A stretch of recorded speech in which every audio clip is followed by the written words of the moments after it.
నమస్కారం. టీస్టాట్ వీక్షకులకి స్వాగతం. తెలంగాణ రాష్ట్ర పబ్లిక్ సర్వీస్ కమిషన్ నిర్వహిస్తున్నటువంటి గ్రూప్ 1 ప్రిలిమ్స్లో నూతనంగా చేర్చినటువంటి సామాజిక వెలి హక్కులు సమ్మిళిత విధానాలకు సంబంధించి గతంలో అనేక అంశాలను చర్చించడం జరిగింది. ఈరోజు భారతదేశంలో సమ్మిళిత విధానాలకు సంబంధించినటువంటి నేపథ్యం, స్వాతంత్ర అనంతరం భారత ప్రభుత్వము సమ్మిళిత విధానాలకు శ్రీకారం చుట్టినటువంటి అనుభవాన్ని, ముఖ్యంగా ప్రపంచవ్యాప్తంగా వచ్చినటువంటి మార్పులకు తగ్గట్టుగా కేంద్ర ప్రభుత్వము అవలంబించినటువంటి వ్యూహాన్ని చర్చిస్తాం. బ్రిటిషు వలస పాలన సుదీర్ఘకాలం పాటు కొనసాగడం, స్వాతంత్రం అనంతరము భారత ప్రభుత్వము ఒక నూతన ఆర్థిక విధానానికి శ్రీకారం చుట్టడం, అదేవిధంగా ముఖ్యంగా పంచవర్ష ప్రణాళికలకు సంబంధించినటువంటి భావనను ప్రధానమైనటువంటి విధానంగా ఎంచుకోవడం, సోవియట్ రష్యా ప్రేరణతో సామ్యవాద తరహా సమాజ స్థాపన కోసం కృషి చేయడం, అణగారిన వర్గాల అభ్యున్నతికి, వెనుకబడిన ప్రాంతాల అభివృద్ధికి అధిక ప్రాధాన్యత ఇవ్వడం వంటి అంశాల నేపథ్యంలో ప్రభుత్వాలు గత 75 సంవత్సరాలుగా మనకి స్వాతంత్ర అనంతరం జరిగినటువంటి పరిణామ క్రమంగా చూస్తే ఒక వేగవంతమైనటువంటి మార్పును సాధించిన దేశంగా ఉంది. బట్ అదే పరంపరలో ఇంకా కొంత అభివృద్ధి జరగాల్సినటువంటి అవసరము ఆవశ్యకత ఉందన్నటువంటి చర్చ కూడా జరుగుతుంది. ఈ నేపథ్యంలో భారతదేశంలో సమ్మిళిత విధానాలకు సంబంధించినటువంటి నేపథ్యాన్ని ఒకసారి పరిశీలిస్తే, సమ్మిళిత అభివృద్ధి అనేటువంటిది బ్రిటిష్ వలసవాద ప్రభావం చాలా స్పష్టంగా కనబడుతుంది. దాదాపు 150 సంవత్సరాల పాటు సుదీర్ఘ పరిపాలన చేసినటువంటి బ్రిటిష్ ప్రభుత్వము అనేక అంశాలలో, ముఖ్యంగా ఆర్థిక రంగాన్ని, సామాజిక రంగాన్ని, రాజకీయ రంగాన్ని ప్రభావితం చేసింది. నేటికి కూడా బ్రిటిష్ చట్టాలనే మనం అవలంబిస్తున్నాం కొన్ని ముఖ్యమైనటువంటి చట్టాల విషయంలో. సో ఈ నేపథ్యాన్ని కనుక చూస్తే బ్రిటిష్ ప్రభుత్వం అవలంబించినటువంటి వ్యూహం ఏదైతుందో ఆ వ్యూహాన్ని నేటికి ప్రభుత్వం అవలంబిస్తున్నటువంటి సందర్భం కనబడుతుంది. కాబట్టి దాన్ని ఒకసారి గుర్తుపెట్టుకోవాలి. ముఖ్యంగా భారతదేశానికి సంబంధించినటువంటి స్వాతంత్రం తర్వాత జరిగినటువంటి పరిణామాలు చూస్తే ఆనాటి పరిస్థితులు ఏవైతే ఉన్నాయో వాటిని కూడా ఒకసారి అర్థం చేసుకోవాలి. రాజకీయపరమైనటువంటి అంశాలు, అదేవిధంగా మేధోపరమైనటువంటి అంశాలు, అది బ్రిటిష్ వారు అవలంబించినటువంటి వ్యూహాలు కనుక చూస్తే, బ్రిటిష్ వారి విధానాల్లో అప్పటికే సరళీకృత మార్కెట్ విధానాలు, అదేవిధంగా సామ్రాజ్యవాదపు ఆర్థిక శక్తులు, ఈ రెండు ప్రమాదకరంగా జరిగినాయి. భారతదేశంలో అభివృద్ధి అనేది కుంటుపడడానికి కారణం కూడా ఆ రోజు సామ్రాజ్యవాదపు ఆర్థిక శక్తులు, పెట్టుబడిదారీ వ్యవస్థ ఏదైతుందో, సో అది ఒక రకంగా భారతదేశంలో ఆ దాదాపు 150 సంవత్సరాల పాటు జరిగినటువంటి ఆ అడ్మినిస్ట్రేషన్లో ఎఫెక్ట్ అయినటువంటి ఈ సమాజం మార్కెట్ శక్తులన్న, అంతర్జాతీయ వాణిజ్యం అన్న ఒక అపనమ్మకం ఏర్పడింది. ఇది దేశాన్ని దోచుకుపోతుంది, దేశానికి ఇబ్బంది కలిగిస్తుంది. సో ఎందుకు అంటే ఆ రోజు బ్రిటిష్ ప్రభుత్వము వ్యాపార ధోరణిలోనే ఇక్కడ పరిపాలన చేసింది. భూమి శిస్తు రూపంలో డబ్బులు బలవంతంగా వసూలు చేయడంతో పాటుగా వాణిజ్య పంటల వైపు పెట్టడం, స్థానికంగా ఉండేటువంటి పరిస్థితులతో సంబంధం లేకుండా ప్రభుత్వం, కేవలం బ్రిటిష్ ప్రభుత్వము బ్రిటన్ యొక్క అవసరాలు తీర్చడం కోసం దీన్ని వలసవాద దేశంగా మార్చడం వల్ల, సో ఆటోమేటిక్గా అంతర్జాతీయ వాణిజ్యం అంటే లేదా మార్కెట్ వ్యవస్థ వస్తుందంటే భారతదేశంలో ఒక భయము, అపనమ్మకం ఏర్పడింది. అదే సమయంలో ఈ అపనమ్మకాన్ని పెంచుతూ మరికొన్ని 2 పరిణామాలు జరిగినాయి. ఒకటి, సోవియట్ యూనియన్ పారిశ్రామిక శక్తిగా ఎదిగిన సందర్భం. అదే సమయంలో లాటిన్ అమెరికాలో దిగుమతి ప్రత్యామ్నాయ పారిశ్రామికీకరణ అనేటువంటి విధానాన్ని అనుసరించడం. ఈ 2 అంశాలు కూడా భారతదేశంలో అంతర్జాతీయ వాణిజ్యం పట్ల ఒక భయాన్ని కలిగించినటువంటి సందర్భం ఉంది. కాబట్టి భారతదేశానికి సంబంధించినటువంటి ప్రభుత్వ విధానాలపై అంతర్జాతీయ శక్తుల ప్రభావం ఏ మేరకు ఉంది అనేటువంటిది వీటి ఆధారంగా మనం అర్థం చేసుకునే ప్రయత్నం చేయాలి. ముఖ్యంగా భారతదేశానికి స్వాతంత్రం రాకముందే భారతదేశంలో ఉండేటువంటి అనేక మంది పారిశ్రామికవేత్తలు, మేధావులు, వ్యూహకర్తలు అడ్మినిస్ట్రేటర్సు స్వాతంత్ర అనంతరం భారతదేశం ఏ రకమైన వ్యూహాన్ని అనుసరించాలి, ఇక్కడ ఉన్నటువంటి పరిస్థితులు, ఇక్కడ ఉండేటువంటి సామాజిక నిర్మాణము, సామాజిక సమస్యల నేపథ్యంలో మనం ఎలాంటి వ్యూహాన్ని అనుసరించాలనేటువంటి అంశం ప్రధానంగా చర్చలోకి వచ్చింది. ముఖ్యంగా ఆర్థిక అభివృద్ధికి సంబంధించి ఆల్రెడీ భారతదేశము ఆర్థికంగా చాలా వరకు సంపద తరలింపు వల్ల, బ్రిటిష్ రెవెన్యూ విధానాల వల్ల, బ్రిటిష్ అవలంబించినటువంటి ఏకపక్ష ధోరణుల వల్ల భారతదేశం ఆర్థికంగా చాలా నష్టపోయింది. ఈ నష్టపోయిన దాన్ని ఎలా మనం సమకూర్చుకోవాలి, ఎలా మళ్ళీ తిరిగి రివైవల్ కావాలి, తర్వాత ఏ విధంగా మనం వేగంగా అభివృద్ధి చెందాలి అనేటువంటి అంశంపై ముందే చాలా చర్చలు జరిగినాయి. సో ముఖ్యంగా దీనికి సంబంధించి ఒక 4 దృక్పథాలు, అప్రోచెస్ను మనము ప్రధానంగా చర్చిస్తాం. ఒకటి, 1938లో జాతీయ కాంగ్రెస్ ఒక కమిటీని ఏర్పాటు చేసింది. దాన్ని జాతీయ ప్రణాళిక కమిటీ అంటాం. సో ఈ కమిటీ ఒక నివేదికనిచ్చింది. సో ఆ నివేదికలో ఉండేటువంటి అంశాల ఆధారంగా కొంత చర్చ జరిగింది. సో దీనికి సంబంధించి వాళ్ళు చెప్పినటువంటి అంశం ఏంటంటే, ఏదైనా ఒక సమస్యకు కానీ ప్రణాళిక కానీ ఫస్ట్ లక్ష్యం ఉండాలి. మనం ఏ పర్పస్ కోసం అయితే చేస్తున్నామో దానికి లక్ష్యం ఉండాలి. ముఖ్యంగా ప్రధానమైనటువంటి అప్పుడున్నటువంటి పరిస్థితుల్లో ప్రజల యొక్క జీవన ప్రమాణాలను పెంపొందించాలనేటువంటి అంశానికి అధిక ప్రాధాన్యత ఇవ్వాలి. వారికి కనీసము ఏవైతే అవసరాలు ఉన్నాయో, పేదరికంలో కనీస అవసరాలు ఉన్నాయో, సో వాటిని అధిగమించేటువంటి ప్రయత్నం చేయాలి. వాటికి అవరోధాలు ఉన్నాయి. అంటే కూడు గుడ్డ నీడ అని ఏదైతే ఉంటున్నాం, పేదరికానికి మూలాలైనటువంటి వాటిని అనేక అవరోధాలు సాధించడానికి అనేక అవరోధాలను వాటిని మనం అధిగమించాలి. సో వీటన్నిటిని అధిగమించి ప్రతి ఒక్కరికి కూడా కనీస జీవన ప్రమాణాన్ని అందించాలి. అలా అందించాలంటే జాతీయ ఆదాయాన్ని పెంచాలి అనేటువంటి భావన ఫస్ట్ చర్చలోకి వచ్చింది. పేదరికాన్ని నిర్మూలించాలి అంటే జాతీయ ఆదాయాన్ని మనము తప్పనిసరిగా పెంచుకోవాలి. పేదరికంకి జాతీయ ఆదాయానికి ప్రత్యక్ష సంబంధం ఉంది అనేటువంటిది మనకి 1938లోనే జాతీయ కాంగ్రెస్ ఇచ్చినటువంటి నినాదం కనబడింది. దాంతోపాటుగా మనం జాతీయ ఆదాయాన్ని పెంచిన తర్వాత ఈ సంపద ఏదైతుందో సంపదను సమాజంలో ఉండేటువంటి అన్ని వర్గాలకి సమానంగా పంచాలి. సో అలా పంచినప్పుడే దాన్ని నిజమైన అభివృద్ధి అంటారు అనేటువంటిది అప్పట్లోనే జరిగినటువంటి చర్చ. సో ఇది ఒక రకంగా సమ్మిళిత వ్యూహం. దీన్ని ఇట్లా సంపద పెంచాలి, పేదల సమస్యలు పరిష్కరించాలి, పెరిగిన సంపదను అందరికీ పంచాలి అనేటువంటిది ఒక రకంగా ఇది సమ్మిళిత విధానం. మనం ఈరోజు మాట్లాడుతున్నటువంటి సమ్మిళిత విధానం అప్పుడు బ్రిటిష్ ప్రభుత్వ వలస పాలన కాలంలోనే భారతదేశానికి సంబంధించినటువంటి వ్యూహకర్తలు రూపొందించినారు. రెండవ అంశం ఏంటంటే, కొంతమంది పారిశ్రామికవేత్తలు, భారతదేశానికి సంబంధించిన పారిశ్రామికవేత్తలు 1945లో బొంబాయి ప్రణాళికను రూపొందించారు.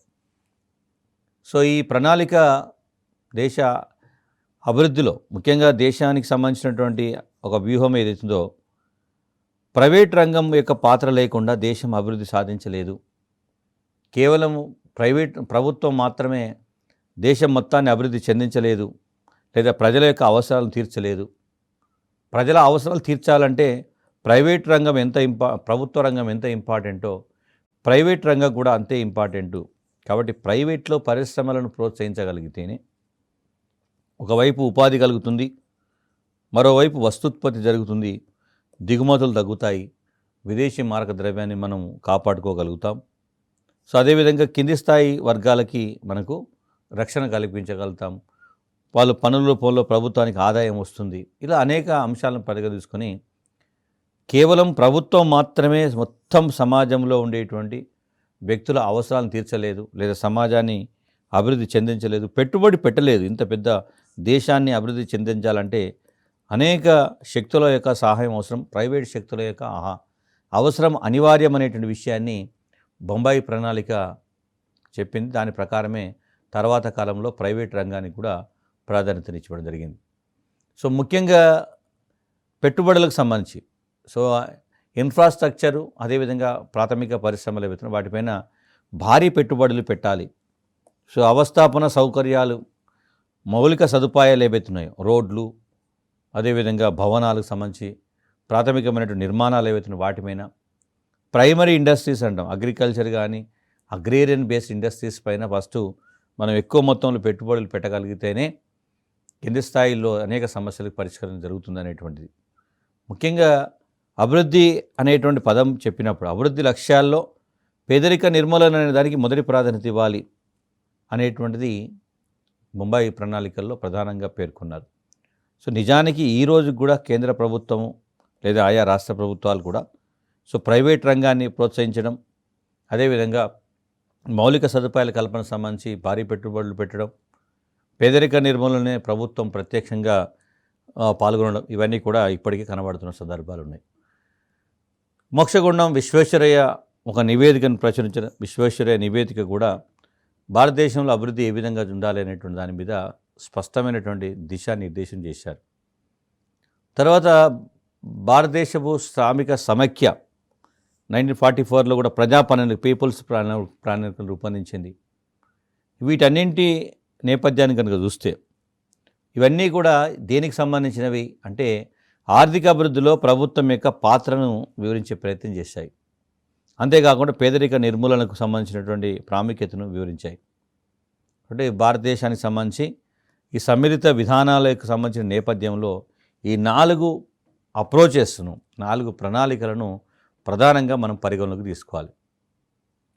అదేవిధంగా మనం ఒకసారిగా జాతీయ ప్రణాళిక కమిటీ కానీ లేదా మోక్షగుండం విశ్వేశ్వరయ్య రూపొందించినటువంటి ప్రణాళికలు ఇవి ప్రధానంగా భారీ పెట్టుబడులు సంబంధించినటువంటి వస్తూత్పత్తి ద్వారా పారిశ్రామికీకరణ జరగాలని చెప్తే ప్రణాళిక పత్రం మాత్రము ఈ చిన్న తరహా కుటీర పరిశ్రమలకు ప్రాధాన్యత ఇవ్వాలని చెప్పారు.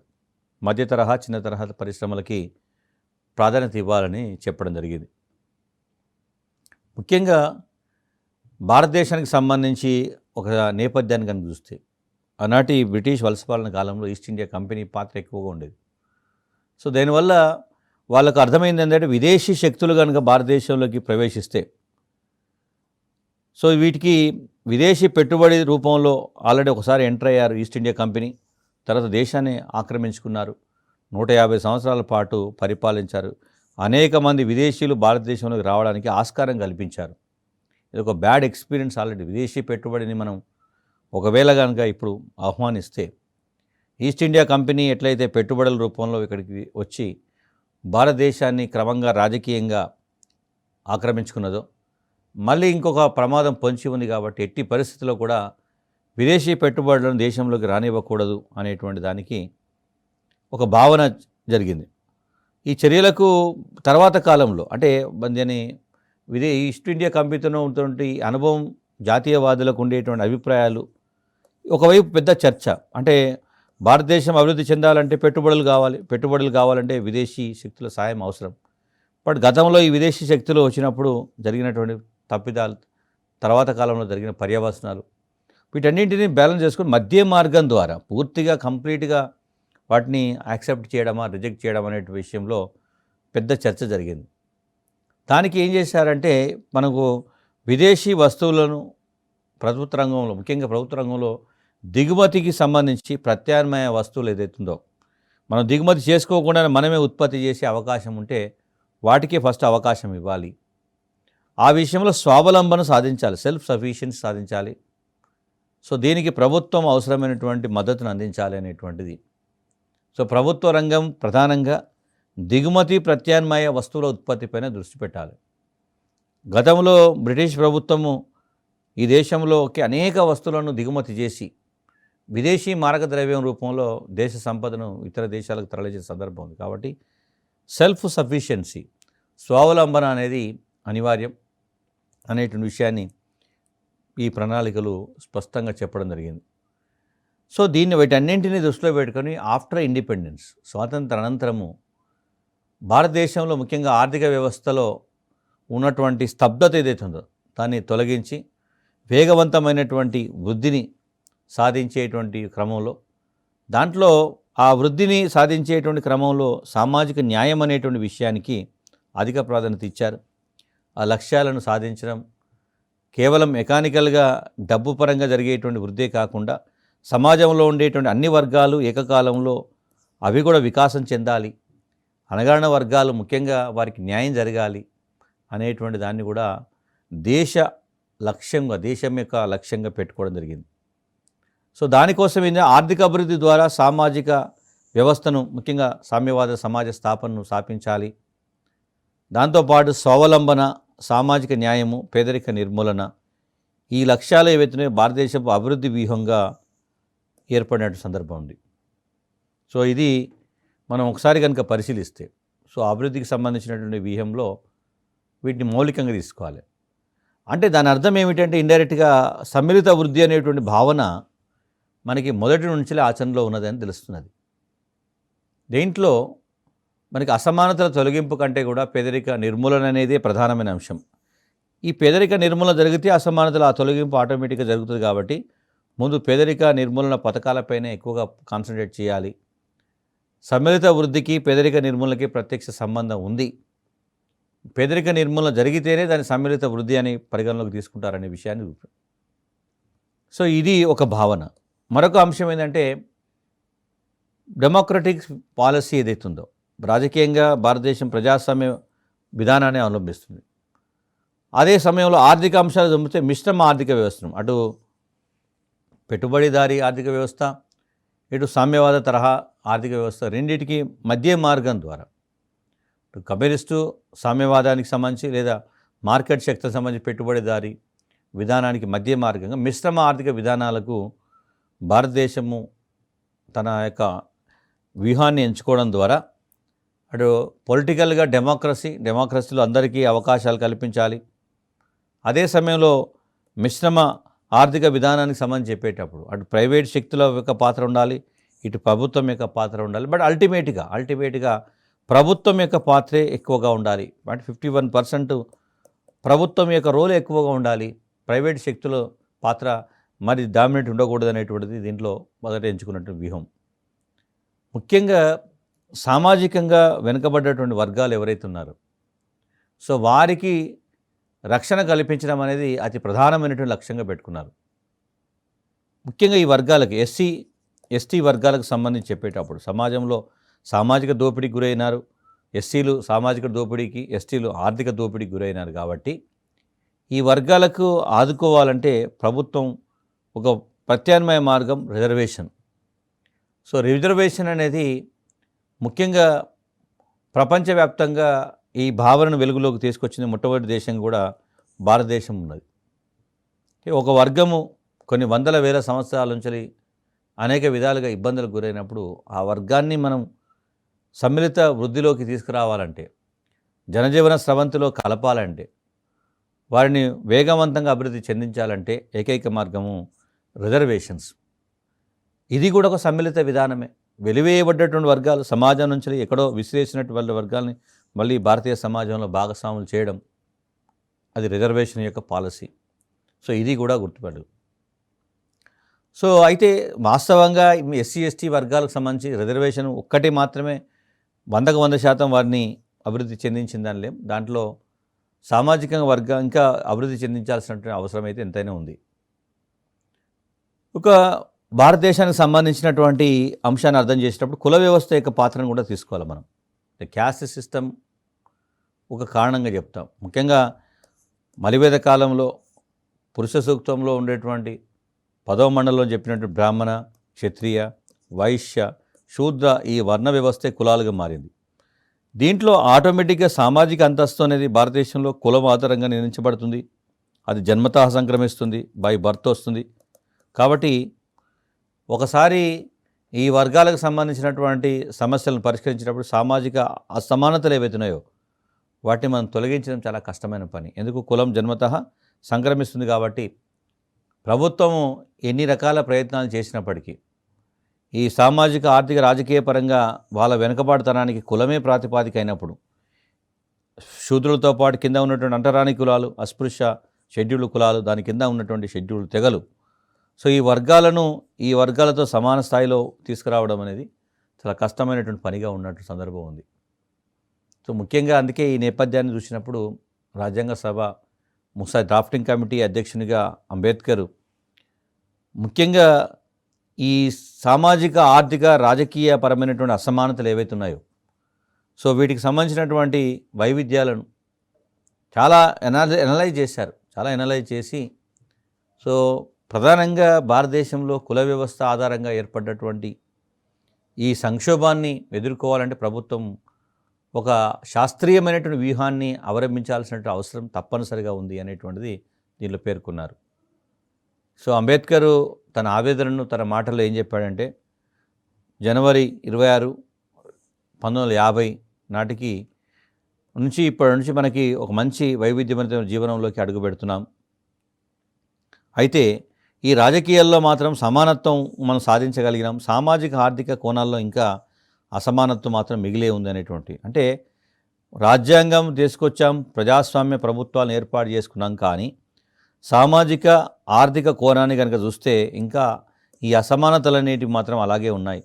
సమాజంలో ఉన్నతమైన కులాలు, నిమ్నమైన కులాలు, సంపద కొద్దిమంది చేతుల్లో కేంద్రీకృతం కావడం, సంపద లేనటువంటి సమాజాలు కొనసాగడం, ఇవి మాత్రం ఇంకా మిగిలే ఉన్నాయనేటువంటి ఆవేదనను అంబేద్కరు చెప్పినటువంటి భావనను కూడా ఇక్కడ అర్థం చేసుకోవాలి. సో అదేవిధంగా భారతదేశంలో మనకి కొన్ని వ్యవస్థలను కనుక పరిశీలిస్తే, ముఖ్యంగా ప్రపంచవ్యాప్తంగా సోవియట్ యూనియన్ కానీ ఇతర సామ్యవాద ఆర్థిక వ్యవస్థల్లో అనేక మార్పులు చోటు చేసుకున్నాయి. ఆ మార్పులు ఇక్కడ మాత్రం కనపడలేదు. ఎస్పెషల్లీ భారతదేశంలో ఉండేటువంటి బహుళ వర్గ బహుళ కుల సామాజిక నిర్మాణం మనకి అక్కడ ప్రభావితమైనంత మాదిరిగా భారతదేశంలో ప్రభావితం కాలేదు. ఇవి అలాగే స్థిరమైనటువంటి జీవనాన్ని కొనసాగించాయి కాబట్టి, సో సాంక్షలు, కట్టుబాట్లు వీటన్నిటి వల్ల అవి ఎలాంటి మార్పు గురి కాకుండా ఉన్నాయి, అందువల్లనే వెనుకబడిపోయినాయి. ముఖ్యంగా ఈ ఆర్థిక అభివృద్ధి అనేటువంటి భావన ఏదైతుందో, ఎకనామికల్ డెవలప్మెంట్ అనేది సామాజిక సమస్యలకు పరిష్కారం చెప్తుందనేటువంటిది, కానీ ప్రణాళిక రచన జరిగిన సందర్భాల్లో సామాజిక నిర్మాణం కానీ లేదా సామాజికంగా ఆర్థికంగా బలమైనటువంటి శక్తులు ఎవరైతే వాళ్ళు ఎక్కువ ప్రభావం చూపారు. అంటే మనకి వాస్తవానికి నార్మల్గా ఉన్నటువంటి సిద్ధాంతం ప్రకారం ఆర్థిక అభివృద్ధి అనేది సామాజిక సమస్యలకు పరిష్కారం చూపుతుంది, కానీ ప్రణాళికలను రచించేటప్పుడు పంచవర్ష ప్రణాళిక రూపకల్పన చేసిన సందర్భాల్లో ఈ సామాజిక నిర్మాణం కానీ లేదా సామాజికంగా ఆర్థికంగా బలంగా ఉన్నటువంటి శక్తులు ఏవైతున్నాయో అవి ఎక్కువ ప్రభావితం చూపాయి. కాబట్టి కింది వర్గాలకు ఆశించిన స్థాయిలో వాళ్ళకి ప్రగతి దిశగా ప్రయాణం జరగలేదు అనేటువంటి ఒక వాదన ఉంది. ఇక ఇండిపెండెంట్ వచ్చినటువంటి స్థితి మనం 1947లో ఉండేటువంటి పరిస్థితి కనుక చూస్తే, అప్పుడు ఉన్నటువంటి సామాజిక ఆర్థిక పరిస్థితులు, స్వాతంత్రానికి పూర్వం ఉన్నటువంటి ముఖ్యంగా జాతీయవాదుల యొక్క ఆలోచనలు, ఈ అభివృద్ధి వ్యూహాలు మనకి మొదటి 3 దశాబ్దాలు కనుక చూస్తే మనం అప్పుడు అవలంబించినటువంటి, అంటే 1970s వరకు 70s 80s వరకు అవలంబించినటువంటి వ్యూహాల్లో ఈ ముఖ్యంగా దిగుమతి ప్రత్యామ్నాయ పారిశ్రామిక విధానాలు ఏవైతున్నాయో అవి అనేక విధాలుగా ప్రభావితం చేశాయి. అంటే ఫస్ట్ 3 దశాబ్దాల పాటు 60, 70, 80 దశకం వరకు దిగుమతి ప్రత్యామ్నాయ పారిశ్రామిక విధానాలు ఏవైతున్నాయో అవి అనేక రకాలుగా ప్రభావితమైనాయి.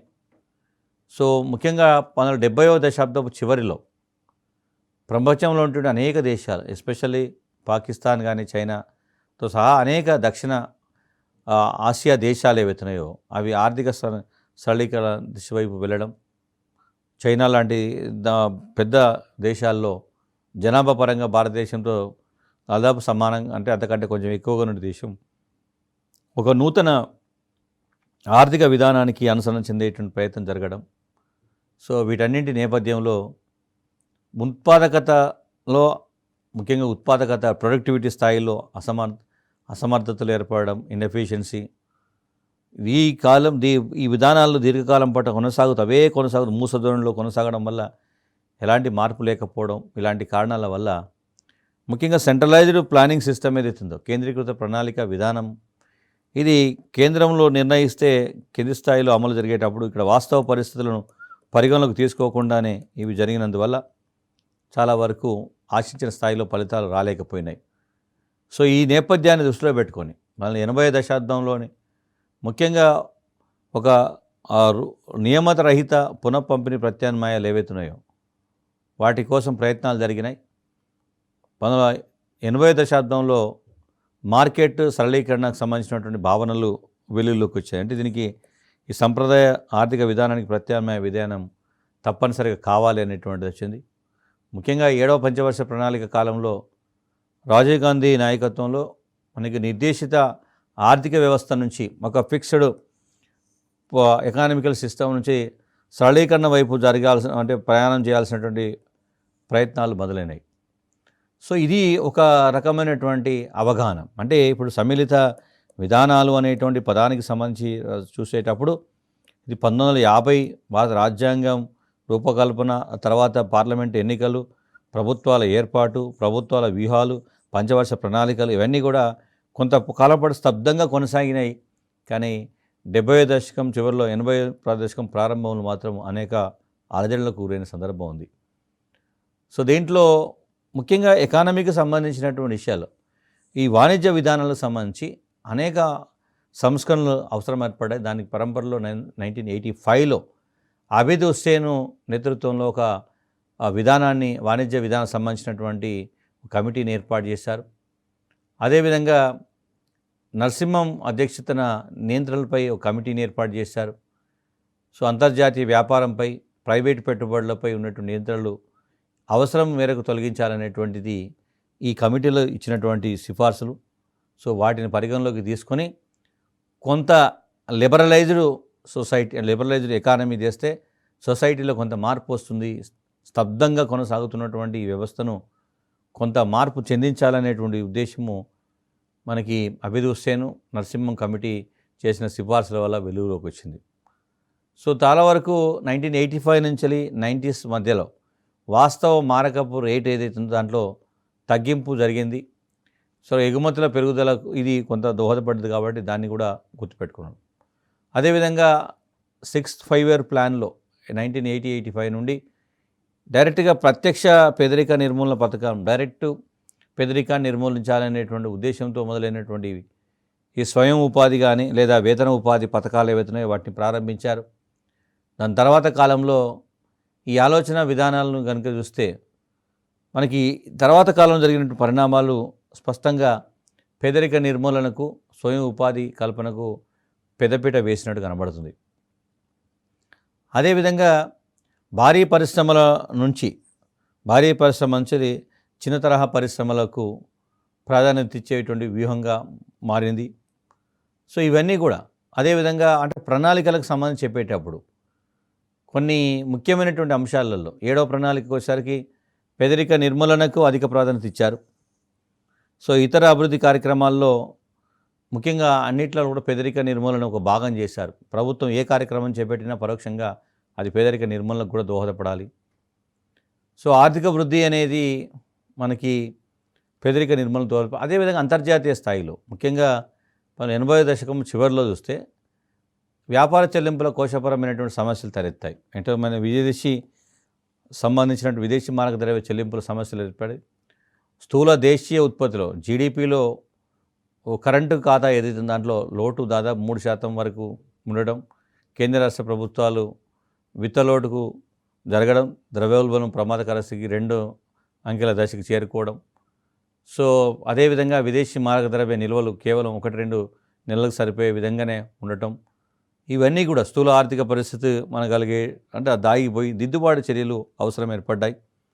సో ఈ నేపథ్యంలో ప్రభుత్వం తప్పనిసరిగా ఒక కొత్త వ్యూహానికి శ్రీకారం చుట్టాల్సి వచ్చింది. మనము స్వాతంత్ర అనంతరం 1950s నుంచి 90s వరకు దాదాపు ఒక 4 దశాబ్దాల పాటు జరిగినటువంటి అభివృద్ధి వ్యూహాన్ని కనుక మనం పరిశీలిస్తే అందులో మొదట్లో సమ్మిళిత అభివృద్ధికి సంబంధించి ప్రభుత్వము ఆర్థికపరమైనటువంటి కోణాన్ని పరిగణలోకి తీసుకొని పేదరికానికి సమ్మిళిత అభివృద్ధికి ప్రత్యక్ష సంబంధం ఉంది కాబట్టి పేదరికాన్ని ప్రత్యక్షంగా ఎదుర్కోవాలి, పేదరికంపై యుద్ధం ప్రకటించారు. ముఖ్యంగా ఇందిరాగాంధీ కనీస ఉమ్మడి నాటి ప్రధాని ఇందిరాగాంధీ గారు కనీస ఉమ్మడి కార్యక్రమం చెప్పినప్పుడు లేదా పేదరిక నిర్మూలన సంబంధించి చెప్పినటువంటి రూపొందించిన కార్యక్రమాలన్నింటిలో కూడా పరోక్షంగా ఉన్నటువంటి అంశం ఏంటంటే ఖచ్చితంగా గ్రామీణ ప్రాంతాల్లో ఈ అణగారిన వర్గాల అభ్యున్నతి జరగాలంటే ప్రభుత్వం ప్రత్యక్షంగా పేదలను చేరుకోవాలి, పేదల కనీస అవసరాలను తీర్చకపోతే కనీస అవసరాల కార్యక్రమం మినిమం నీడ్స్ ప్రోగ్రామ్ అందుకే తీసుకొచ్చారు. సో ఈ కార్యక్రమాల వెనుక ఉన్నటువంటి ఉద్దేశం ఏంటంటే ఈ వర్గాలు సామాజిక పరిణామ క్రమంలో కొన్ని వందల వేల సంవత్సరాల నుంచి వివక్షతకు గురయ్యారు, దోపిడీకి గురయ్యారు. బ్రిటిష్ వలస పాలన కాలంలో ఆ దోపిడీని మనం ఆపలేకపోయినాం.